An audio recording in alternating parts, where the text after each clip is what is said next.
उत्तराखंड में बारिश और बर्फबारी जारी। मौसम विभाग ने जारी किया ऑरेंज अलर्ट। धनोल्टी, चक्राता और चार धाम में हो रही जमकर बर्फबारी।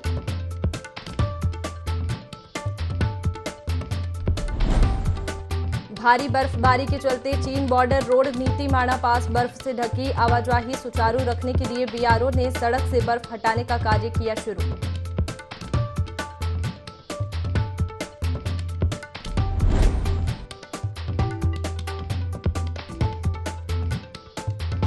ऊर्जा निगम द्वारा लोहाघाट में विद्युत समस्या समाधान शिविर का हुआ आयोजन। 13 समस्याएं आई सामने, 9 का मौके पर ही हुआ निस्तारण।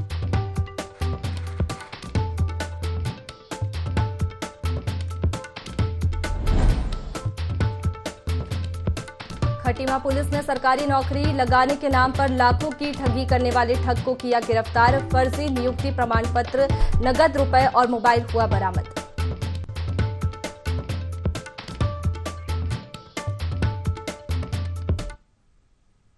नमस्कार, आप देख रहे हैं देवभूमि लाइव। मैं हूं आपके साथ में वैष्णवी और खबर की शुरुआत करेंगे देहरादून से, जहां सीएम पुष्कर सिंह धामी लखनऊ दौरे पर रहने वाले हैं। शाम 5 बजे लखनऊ जाएंगे और मुख्यमंत्री पुष्कर सिंह धामी निजी कार्यक्रम में शामिल होंगे। डिप्टी सीएम ब्रजेश पाठक का पारिवारिक कार्यक्रम है जिसमें सीएम पुष्कर सिंह धामी शामिल होने वाले हैं। कल सीएम योगी से मुलाकात भी संभव है। तो सीएम पुष्कर सिंह धामी आज लखनऊ दौरे पर रहने वाले हैं। बता दें कि शाम 5 बजे लखनऊ जाएंगे और निजी कार्यक्रम में शामिल होंगे। बता दें कि डिप्टी सीएम ब्रजेश पाठक का पारिवारिक कार्यक्रम है जिसमें कल सीएम योगी से भी मुलाकात कर सकते हैं सीएम पुष्कर सिंह धामी।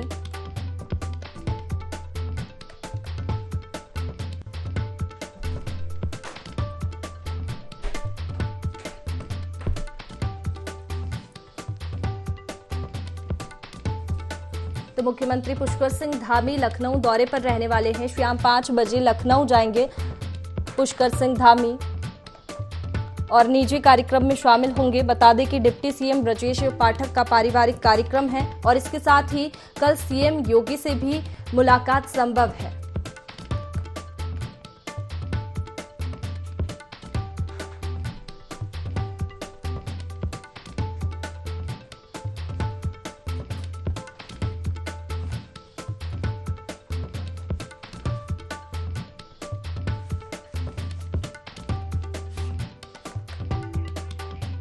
चलिए ज्यादा जानकारी लेंगे। हमारे सहयोगी आकाश हमारे साथ फोन लाइन पर जुड़ गए हैं। आकाश, मुख्यमंत्री पुष्कर सिंह धामी लखनऊ दौरे पर रहने वाले हैं, क्या कुछ कार्यक्रम उनके रहेंगे?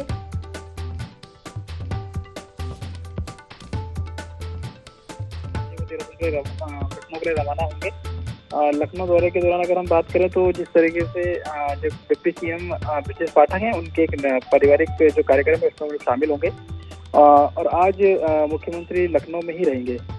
खास बात कहें तो माना ही जा रहा है कि जिस तरीके से मुख्यमंत्री जब लखनऊ के दौरे पर हैं तो जो उत्तर प्रदेश के मुख्यमंत्री योगी आदित्यनाथ हैं उनसे संभवतः कल वो मुलाकात कर सकते हैं, जहां पर उत्तराखंड के तमाम जो परिसंपत्तियों की बात है उसके जो मामले काफी लंबे समय से लंबे भी थे और कई मसलों को जो है सुलझा भी लिया गया है। तो ऐसे में उन तमाम बिंदुओं पर जो है चर्चा और विचार विमर्श जो है वहाँ पर किया जा सकता है। तो कह सकते हैं काफी अहम दौरा मुख्यमंत्री का लखनऊ का रहेगा, जहां पर आज वो एक निजी कार्यक्रम में जो ब्रजेश पाठक है उनके शामिल होंगे। साथ ही साथ कल संभवतः जो उत्तर प्रदेश के मुख्यमंत्री योगी आदित्यनाथ हैं उनसे वो मुलाकात कर सकते हैं। चलिए आकाश, आप बने रहिए हमारे साथ में, आगे और भी जानकारी आपसे लेंगे।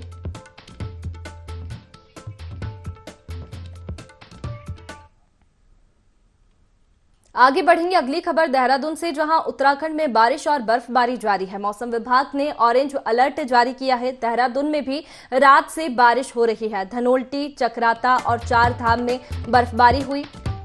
तो उत्तराखंड में बारिश और बर्फबारी का दौर जारी है। मौसम विभाग ने ऑरेंज अलर्ट अब जारी कर दिया है। देहरादून में भी रात से बारिश हो रही है। धनोल्टी, चक्राता और चार धाम में भी बर्फबारी हुई। तो चलिए ज्यादा जानकारी लेंगे। हमारे सहयोगी आकाश हमारे साथ में बने हुए हैं। आकाश, मौसम को लेकर क्या अपडेट है? बिल्कुल, मौसम विभाग ने पहले ही पूर्वानुमान जारी किया था कि जिस तरीके से 29 और 30 तारीख को प्रदेश के तमाम जो बड़े हिस्से हैं, पहाड़ी इलाके हैं, वहाँ पर बर्फबारी देखने को मिलेगी और साथ साथ जो मैदानी इलाके हैं वहाँ पर जो है बारिश जो है तरीके से होगी। और ये वजह है कि जिस तरीके से मौसम विभाग ने ऑरेंज अलर्ट जारी किया था उसी के चलते कहीं ना कहीं जो तमाम जिले हैं, चाहे देहरादून की बात की जाए, हरिद्वार की बात की जाए, उधमसिंह नगर की बात की जाए, यहाँ पे कल देर शाम से ही जो बारिश है वो एक तरह से देखने को मिल रही है। साथ ही साथ देहरादून में भी कल रात से ही बारिश जो है अभी तक जारी है। उसके अलावा जो पहाड़ी क्षेत्र की अगर हम खास तौर पर बात करें, चक्राता हो, धनौल्टी हो, इसके अलावा उत्तरकाशी के गंगोत्री, यमुनोत्री हो, चारों धाम हो, वहाँ पर भी जो बर्फबारी है वो लगातार जारी है। और ऐसे में कह सकते हैं कि पर्यटकों के लिए एक अच्छी खबर है कि जो बर्फबारी का इंतजार काफी समय से कर रहे थे। जब पहले भी देखा गया था, कुछ दिन पहले भी बर्फबारी हुई थी, लेकिन आज जिस तरीके से पहाड़ी क्षेत्र में बर्फबारी हुई है, उससे कहीं ना कहीं पर्यटकों के लिए और किसानों के लिए काफी अच्छी एक तरीके से बर्फबारी है, क्योंकि किसान भी काफी लंबे समय से बर्फबारी का इंतजार कर रहे थे अपनी फसलों को लेकर के। और ऐसे में कह सकते हैं कि जो बर्फबारी हुई है उससे किसानों के लिए एक बहुत बड़ी खबर है। वहीं पर्यटकों के लिए भी अच्छी खबर एक तरीके से है कि जिस तरीके से जो लोग उत्तराखंड का रुख कहीं ना कहीं बर्फबारी देखने के लिए करते हैं, उन्हें कहीं ना कहीं एक सुखद एहसास जो है बर्फबारी का होता दिखाई देगा। आकाश, आने वाले दिनों में कैसा मौसम रहने की संभावना है? बिल्कुल, आने वाले दिनों की अगर हम खासकर बात करें तो मौसम विभाग ने पहले ही अलर्ट जारी किया है कि आज और कल यानी कि 29 और 30 के लिए अलर्ट जारी किया था कि ऑरेंज अलर्ट यहाँ पर रहेगा। लेकिन आने वाले समय में जो मौसम है वो एक तरह से परिवर्तित होता दिखाई देगा, जिससे कहीं ना कहीं जो ठंड है उससे एक तरह से राहत जो है मिलती दिखाई देगी। जी चलिए आकाश, बहुत शुक्रिया तमाम जानकारी के लिए।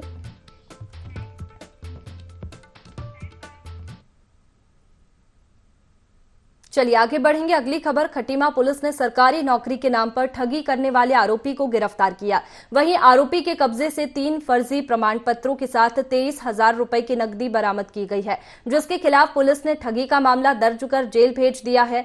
इस दौरान पुलिस अधीक्षक मंजूनाथ टीसी ने मामले का खुलासा करते हुए बताया कि मनोज रावत के साथी अजय साहनी को पूर्व में ही गिरफ्तार कर लिया गया है। पुलिस अभी मामले के सभी पहलुओं की गहनता से जांच कर रही है।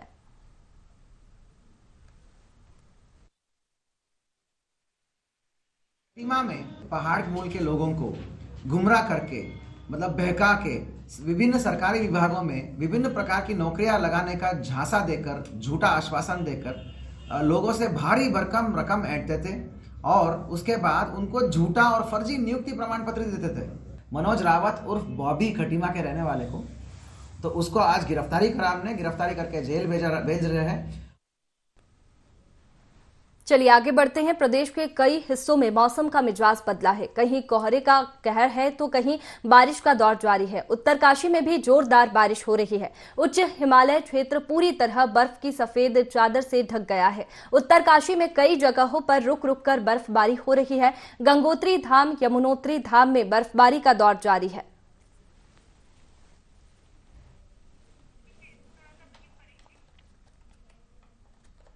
तो कई जगहों पर बर्फबारी हो रही है और प्रदेश के कई हिस्सों में मौसम का मिजाज बदला है। कहीं कोहरे का तो कहीं बारिश का दौर जारी है। उत्तरकाशी में भी जोरदार बारिश हो रही है। उच्च हिमालय क्षेत्र पूरी तरह बर्फ की सफेद चादर से ढक गया है। उत्तरकाशी में कई जगहों पर रुक रुक कर बर्फबारी हो रही है। गंगोत्री धाम, यमुनोत्री धाम में बर्फबारी का दौर जारी है। तो मौसम का मिजाज बदला है। कई जगहों पर बर्फबारी हो रही है। क्षेत्र में तेज बारिश भी हुई और हिमालय ने बर्फ की चादर ओढ़ रखी है।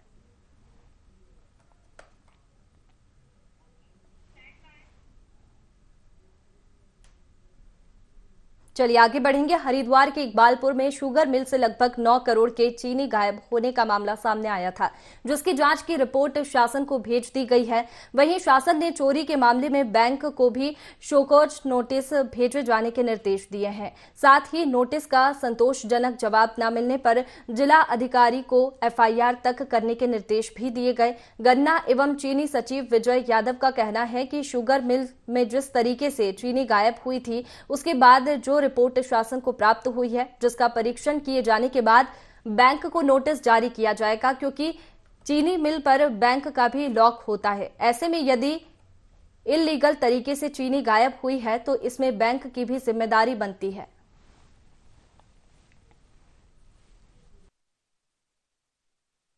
थी कि इनके द्वारा इलीगल तरीके से जो चीनी है उसको गोदाम से निकाला गया। जब वेरिफिकेशन कराया गया तो उस कार्यकाल के पहले जो 17, 18, 18, 19 की जो चीनी थी जिसका पैसा बकाया है, उसमें लगभग 1,90,000 या 95,000 एग्जैक्ट फिगर मुझे नहीं याद है, वो बोरे चीनी कम पाई गई। हमने डिस्ट्रिक्ट मजिस्ट्रेट को लिखा है कि आप उनके जो अध्यासी हैं, बैंक से हैं, उनको आप शोकॉज नोटिस भेजिए। अभी तो हम उनको कारण बताओ नोटिस दिए कि आप ये बताएं कि चीनी गई कहाँ। उसका समुचित उत्तर वो नहीं दे पाएंगे, तब एफआईआर और रिकवरी सर्टिफिकेट जो बकाया है वो जाएगा। अभी एग्जैक्टली हम ये नहीं कह सकते हैं कि बैंकर से मिल के उन्होंने बेचा, क्या वो जब तक अपने स्टॉक का फाइनली डिस्ट्रिक्ट मजिस्ट्रेट को रिकॉर्ड नहीं दे देते हैं कि बेचा है कि गलाया है कि क्या हुआ है, तो मैं चोरी या गलाने के बारे में अभी फाइनली मैं नहीं बता पाऊंगा। चलिए आगे बढ़ते हैं। उधम सिंह नगर के किच्छा में एम्बुलेंस की व्यवस्था दुरुस्त करने की मांग को लेकर लोगों ने सरकारी अस्पताल में जोरदार प्रदर्शन किया। देवभूमि फाउंडेशन के बैनर तले लोगों ने सरकारी हॉस्पिटल में धरना प्रदर्शन किया। संस्था के सदस्यों ने आरोप लगाया कि स्वास्थ्य विभाग की लापरवाही के चलते मरीजों की जान और स्वास्थ्य के साथ खिलवाड़ हो रहा है। 15 दिनों के अंतराल में 4 लोगों की मौत हो चुकी है। देवभूमि फाउंडेशन के सदस्यों का कहना है कि विगत 15 दिनों से सरकारी हॉस्पिटल में एम्बुलेंस की व्यवस्था पूरी तरह से चरमरा गई है, जिसका खामियाजा मरीजों को भुगतना पड़ रहा है। उन्होंने चेतावनी देते हुए कहा कि अगर जल्द ही व्यवस्था में सुधार नहीं किया गया तो अनिश्चितकालीन आंदोलन किया जाएगा।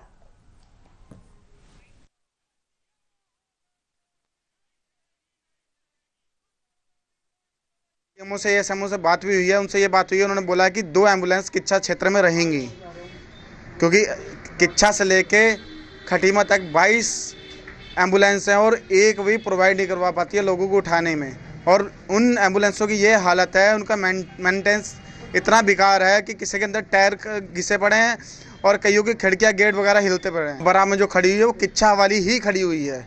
और आज एएम सबसे बात वो कह रहे हैं कि देहरादून गई है सही उन्हें ये जानकारी ही नहीं है कि हमारी एम्बुलेंस है कहाँ पर। धरना प्रदर्शन इसलिए किया गया है क्योंकि 15 दिनों से हमारे सरकारी अस्पताल किच्छा में कोई भी एम्बुलेंस व्यवस्था नहीं है, जिसके कारण 4 मौतें हो चुकी हैं। आज भी एक लड़की बिल्कुल मरते हुए हालत में थी। उसको देखते हुए आज हमने धरना प्रदर्शन किया और जब धरना प्रदर्शन किया गया, सीएमओ के सामने बातें रखी गई तो देहरादून कॉल की गई कि एम्बुलेंस की व्यवस्था सुधार की जाए। तो हमें तत्काल एक एम्बुलेंस प्रोवाइड की गई है, जिसमें खाली लीपापोती की गई और कुछ नहीं किया गया है। और एम्बुलेंस हमारी 4 खड़ी हुई है किच्छा अस्पताल में, उसकी भी कोई देख रेख नहीं है। हमें लिखित में रिटर्न में सीएमओ साहब ने दिया है कि इस पर जल्दी से जल्दी कार्रवाई। टनकपुर के ग्राम सैलानी गोट में महिला का शव मिलने से सनसनी फैल गई। घटना की सूचना मिलते ही कोतवाली पुलिस और फॉरेंसिक टीम मौके पर पहुंची और जांच में जुट गई। पुलिस ने बताया कि महिला का शव रेलवे लाइन पुलिया के नीचे पड़ा मिला है। फिलहाल मौत के कारणों का पता पीएम रिपोर्ट आने के बाद ही चल सकेगा।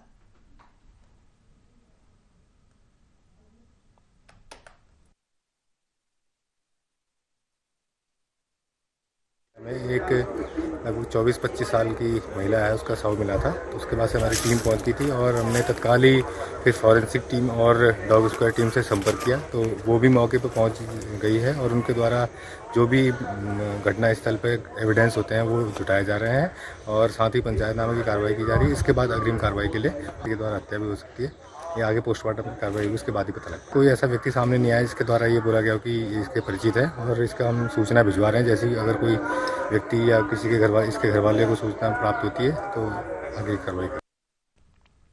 मसूरी में बीजेपी कार्यालय में एक बैठक आयोजित की गई, जिसमें नगर पालिका चुनाव और लोकसभा चुनाव को लेकर रणनीति बनाई गई। इसके साथ ही कार्यकर्ताओं को एकजुट करने पर चर्चा की गई। बैठक में बीजेपी के नवनियुक्त मंडल अध्यक्ष राकेश रावत और मंडल उपाध्यक्ष रतन सिंह भी शामिल हुए।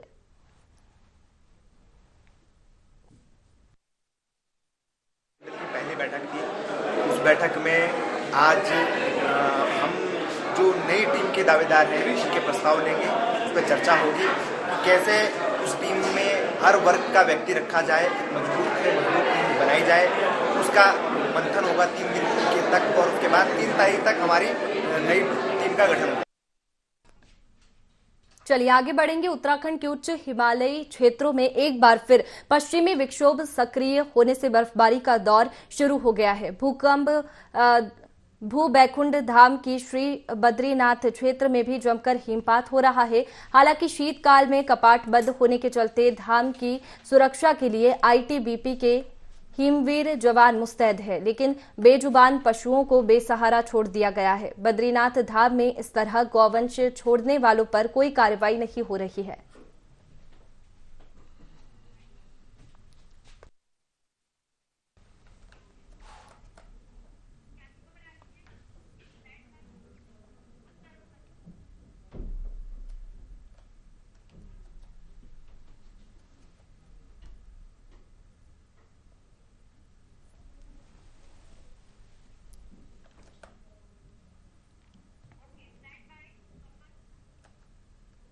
चलिए आगे बढ़ेंगे। उधम सिंह नगर के थाना झनकैया क्षेत्र में कुमायूं जोन के पुलिस महानिरीक्षक नीलेश आनंद भरने ने जन चौपाल लगाया। क्षेत्रवासियों की समस्याएं सुनी। पुलिस महानिरीक्षक नीलेश आनंद भरने ने बताया कि मेलाघाट गांव एक बॉर्डर का क्षेत्र है, जहां की सभी समस्याओं के निराकरण की पूरी कोशिश की जाएगी।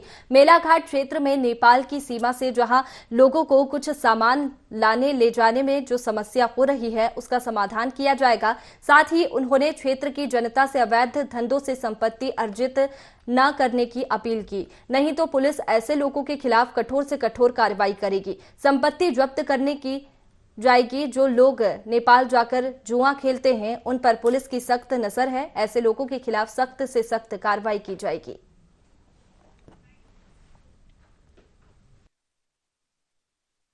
घाट क्षेत्र में जो है, जो हमारा लास्ट गांव है, बॉर्डर का एरिया है, तो यहाँ पर जनता के साथ जो है जनसंवाद किया। जनसंवाद से जो है उनकी जो समस्याएं निकल के आई, वो जो है यहाँ पर काफ़ी टाइप से जो है वो रोजगार की उनकी समस्याएं है, बॉर्डर कस्टम्स की कुछ समस्याएं है, जिससे जो है यहाँ रोड बनने में दिक्कतें हो रही है। और सभी समस्याओं में संज्ञान लेते हुए जल्द ही जो है इसमें कार्रवाई की जाएगी।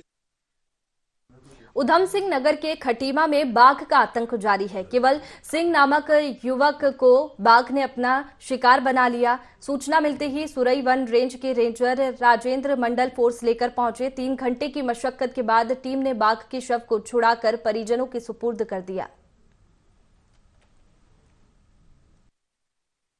सुरई रेंज के स्टाफ को सूचना प्राप्त हुई कि वन क्षेत्र में किसी व्यक्ति पे बाघ द्वारा हमला कर दिया गया है। सूचना पर त्वरित कार्रवाई करते हुए सुरई रेंज का स्टाफ मौके पर पहुंचा तो ज्ञात हुआ कि एक स्थानीय व्यक्ति जिसका नाम केवल सिंह बताया जा रहा है, ग्राम हल्दीगेरा मझौरा का रहने वाला, अपने 2 साथियों के साथ वन क्षेत्र में घास लेने के लिए आया हुआ था, जिस क्षण उस पर बाघ के द्वारा हमला किया है। तो मौके पे जो उपस्थित स्टाफ था उनके द्वारा उच्च अधिकारियों को सूचना दी गई और जिस पर अमल करते हुए वन क्षेत्राधिकारी सुरई के नेतृत्व में टीम मौके पर पहुंची और करीब 3 घंटे की मशक्कत के बाद शव को बरामद कर परिजनों को सुपुर्द कर दिया गया। चलिए आगे बढ़ेंगे। हरिद्वार गुरुकुल कांगड़ी विश्वविद्यालय के दयानंद स्टेडियम में 2 दिवसीय सांसद खेल महोत्सव का आयोजन किया गया, जिसका उद्घाटन सांसद डॉक्टर रमेश पोखरियाल निशंक ने दीप प्रज्वलित कर मंत्रोच्चारण के साथ किया। इस दौरान उन्होंने कार्यक्रम को संबोधित करते हुए कहा कि पूरे देश भर में सांसद खेल महोत्सव का आयोजन एक साथ किया जा रहा है। खेलों के क्षेत्र में देश के साथ ही प्रदेश में उदयमान खिलाड़ी के भी प्रदेश का नाम ऊंचा कर रहे हैं। साथ ही उन्होंने कहा कि सांसद खेल महोत्सव में पूरे जिले के खिलाड़ी दौड़ेंगे, खेलेंगे और नए कीर्तिमान स्थापित करेंगे।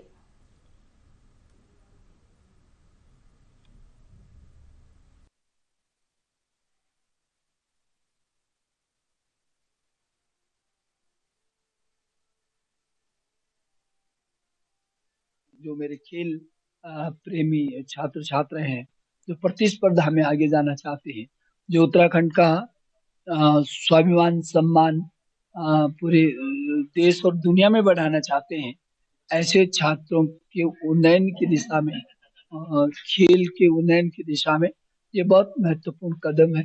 उसके लिए उनको भी बधाई और शुभकामना देना चाहता हूँ। ऐसे बहुत सारे यहाँ पर खिलाड़ी हैं और यहाँ पर बच्चों के अंदर बहुत जज्बा है, जुनून है। तो वो जो जज्बा है, जुनून है, उसको खेल के मैदान में जब हम उतारेंगे तो जज्बा जुनून एक नया आयाम स्थापित करेगा। चलिए आगे बढ़ते हैं। भगवानपुर के ज्वाइंट मजिस्ट्रेट आशीष कुमार मिश्रा ने किसानों की समस्या को लेकर तहसील मुख्यालय पर बैठक आयोजित की। दरअसल बीते दिनों भारतीय किसान यूनियन रोड की ने ज्वाइंट मजिस्ट्रेट को एक ज्ञापन सौंपा था और समस्या के समाधान की मांग की थी। साथ ही समस्या का समाधान न होने पर तहसील मुख्यालय पर अनिश्चितकालीन धरना प्रदर्शन करने की बात कही थी, जिसके बाद एसडीएम ने किसानों की समस्या को लेकर बैठक बुलाई, जिसमें सभी ने अपनी अपनी समस्या से अवगत कराया और एसडीएम ने किसानों की समस्या का समाधान करने का सभी अधिकारियों को निर्देश दिया।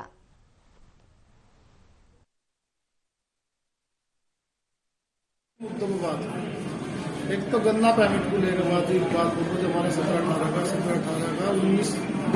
का 19 का जो बकाया रुका है, वहाँ को जो 6 लाइन आई, इसमें जो ये दीवार खड़ी कर रहे दोनों साइड, तो किसान अगर उस वक्त खेत में जाएगा तो कैसे जाएगा?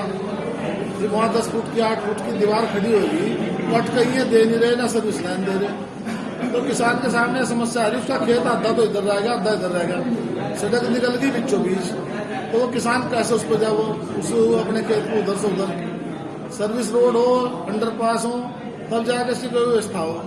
हमारा पैसा दिलवा दो और अपना ले लो। अगर नाले को तो ब्याज चल रहा है, हमारा मोड़ भी नहीं मिल रहा। तो इन सब मुद्दों को लेकर हमारी बात हुई। राज्य सरकार खुद जिम्मेदार होगी। अगर किसान आंदोलन करने के लिए अगर मजबूर करेंगे किसानों को, तो उसकी जिम्मेदारी स्वयं सरकार की होगी, उसकी हमारी कोई जिम्मेदारी नहीं होगी। भ्रष्टाचार पे भ्रष्टाचार, अधिकारी बात नहीं सुनता, गरीब आदमी की एडियां रगड़ रगड़ को परेशान है, लेकिन कोई भी अधिकारी बात सुनने के लिए तैयार नहीं है। अपनी जमीन की पैमाइश करवानी हो, पटवारी आने को तैयार नहीं है। इतनी सारी समस्याएं हैं, तो मैं तो सरकार को भी ये चेताना चाहूंगा संगठन के माध्यम से कि जो ये अफसरशाही जो किसानों के ऊपर हावी हो रखी है, इन अफसरों को अपने ठीक कर लें, नहीं तो इनका नकेल डालने का काम भारतीय किसान यूनियन रोड उत्तराखंड करेगा। चलिए आगे बढ़ते हैं। चंपावत में जिलाधिकारी नरेंद्र सिंह भंडारी के नेतृत्व में सरकार आपके द्वार कार्यक्रम का आयोजन किया गया, जिसमें ग्रामीणों की समस्याओं के समाधान के लिए दूरस्थ क्षेत्रों में जाकर शिविर लगाया गया। इसी के अंतर्गत जिला अधिकारी विकासखंड चंपावत के अति दुर्गम क्षेत्र में स्थित गांव कठौल पहुंचे, जहां उन्होंने ग्रामीणों के साथ बैठक कर समस्याएं सुनी, जिसके बाद वे प्रसिद्ध बाबा ब्यानपुरा मंदिर पहुंचे, जहां उन्होंने पूजा अर्चना कर जिले की सुख शांति और विकास की कामना की। साथ ही उन्होंने मंदिर की व्यवस्थाओं का भी जायजा लिया।